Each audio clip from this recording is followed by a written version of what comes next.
Assalamualaikum warahmatullahi wabarakatuh. Halo teman-teman semuanya.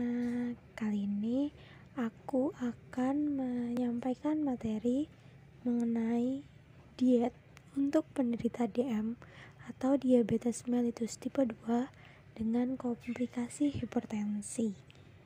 Nah, buat kalian yang pengen tahu gimana sih cara mengatur diet untuk penderita DM yang ada komplikasinya dengan hipertensi, nah bisa tonton video ini sampai selesai ya. Oke, let's go.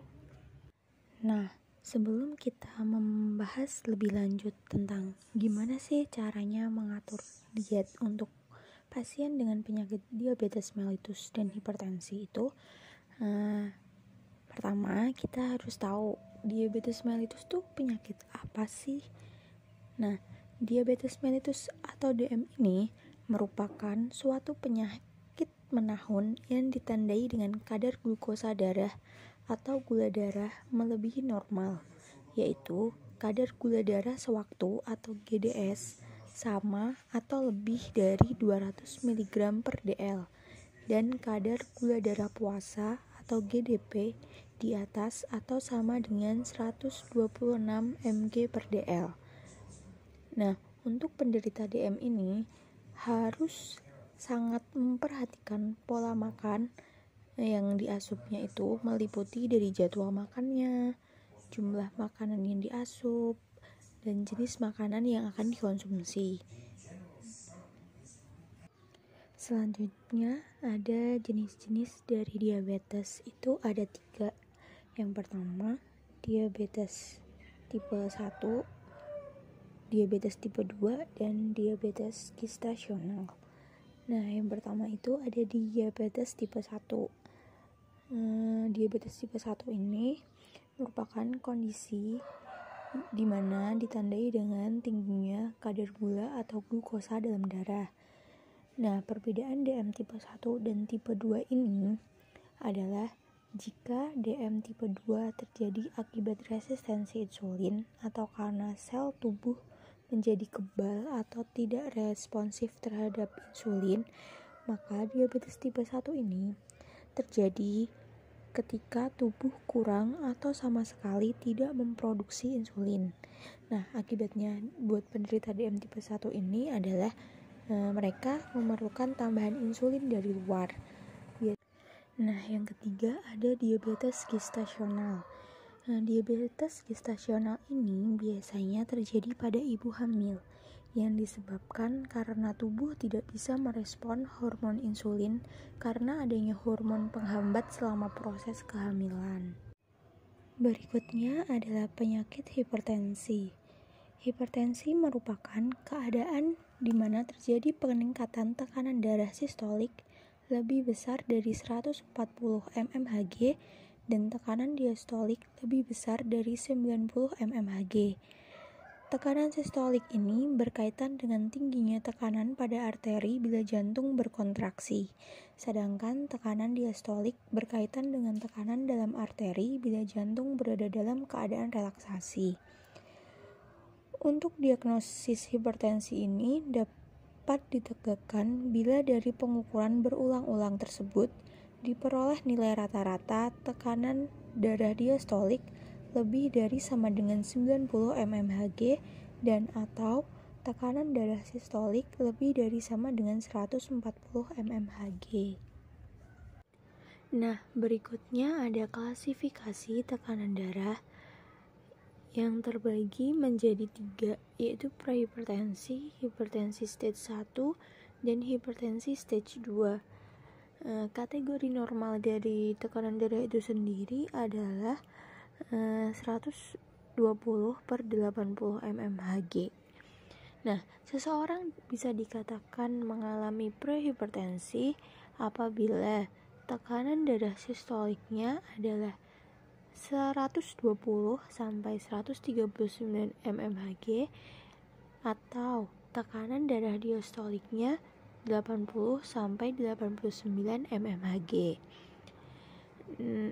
Nah, untuk hipertensi stage 1 sendiri itu memiliki tekanan darah sistoliknya itu 140 sampai 159 mmHg, atau memiliki tekanan darah diastolik sebesar 90 sampai 99 mmHg. Dan yang ketiga adalah hipertensi stage 2. Hipertensi stage 2 ini memiliki tekanan darah sistolik 160 mmHg atau lebih, atau tekanan darah diastoliknya adalah 100 mmHg atau lebih. Mengapa sih perlu dilakukan diet untuk penderita DM dan dengan komplikasi hipertensi?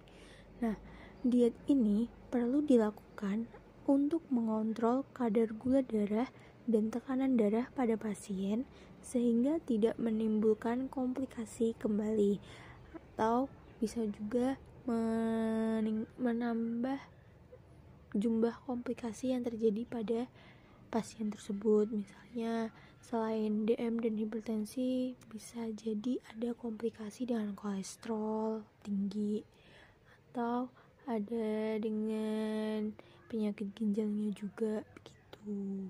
Nah, berikutnya ada tujuan diberikan diet kepada pasien dengan komplikasi DM dan hipertensi adalah yang pertama itu untuk memberikan cukup energi guna mempertahankan berat badan normal dengan target asupan 100%. Yang kedua, untuk menurunkan atau mempertahankan kadar glukosa dalam darah mendekati normal dengan menyeimbangkan asupan makanan dengan insulin, obat penurun glukosa oral, dan aktivitas fisik. Dan tujuan yang ketiga adalah untuk menurunkan tekanan darah pasien mendekati atau mencapai normal.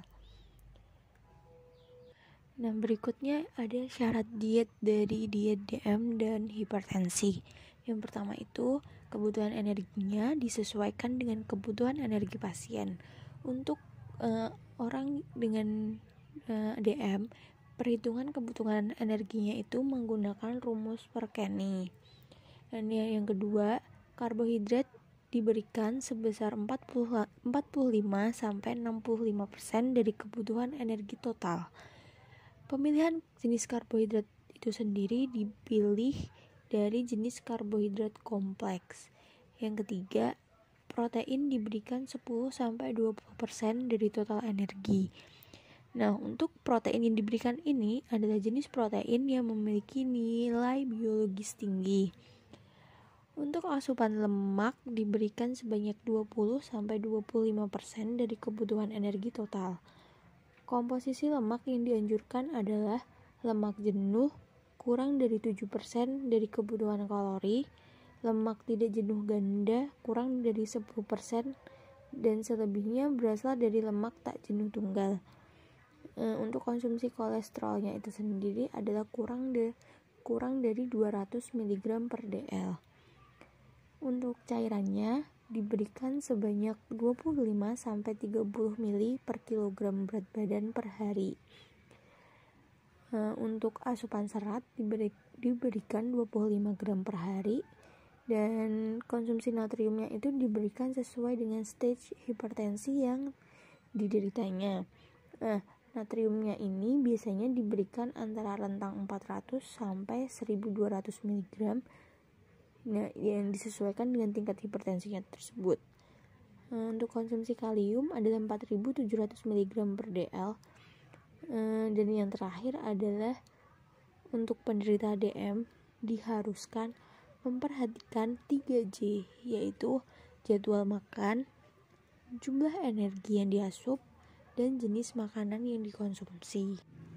Untuk bahan makanan yang dianjurkan bagi penderita DM dan hipertensi, yang pertama itu dari sumber karbohidratnya. Ada diperbolehkan mengkonsumsi nasi, mie, kentang, singkong, dan ubi dengan jumlah yang sesuai. Yang kedua ada sumber protein. Sumber protein ini bisa diperoleh dari ikan, ayam tanpa kulit, susu skim, tempe, tahu, dan kacang-kacangan. Dan yang ketiga itu adalah makanan harus diolah dengan cara dikukus, direbus, atau disetup. Hindari juga makanan yang sering digoreng atau disantan. Nah, berikutnya setelah mengetahui bahan makanan yang dianjurkan, kali ini ada bahan makanan yang harus dibatasi atau tidak dianjurkan. Yang pertama itu ada gorengan, santan encer, terus ada ikan asin, telur asin, jeroan, atau makanan yang diawetkan. Ada gula, jenis-jenis gula sederhana seperti sirup, selai, gula jawa, gula pasir, kue manis, dodol, dan jenang. Kemudian ada makanan berlemak tinggi seperti jeroan dan makanan yang diolah dengan cara digoreng. Nah, berikut adalah contoh menu makanan sehari yang dapat diaplikasikan dalam kehidupan sehari-hari. Yang pertama itu untuk sarapan, menu sarapan ada nasi putih 1 centong, urap sayur 1 gelas, dan dimsum ayam 1 buah. Untuk contoh makanan siangnya itu menunya adalah ada nasi putih 1,5 centong, tumis sawi 1 gelas, pepes ayam 1 potong sedang, tahu bakso kukus 1 buah sedang, dan melon 1 potong besar. Untuk makan malamnya ada nasi putih 1,5 centong, putih telur yang dimasak dengan diceplok rebus itu 1 butir, sayur sop 1 gelas, dan juga tahu kukus 1 biji sedang. Nah, selain makanan utama itu ada menu untuk selingan, yaitu ada selingan siang dan selingan sore. Untuk selingannya itu bisa diberikan buah potong 1 potong besar dan juga jus buah 1 gelas. Setelah pemaparan materi di atas, semoga informasi yang diberikan dapat bermanfaat dan menambah ilmu buat kalian semua yang nonton video ini. Terima kasih sudah menyaksikan hingga akhir. Wassalamualaikum warahmatullahi wabarakatuh. Bye bye.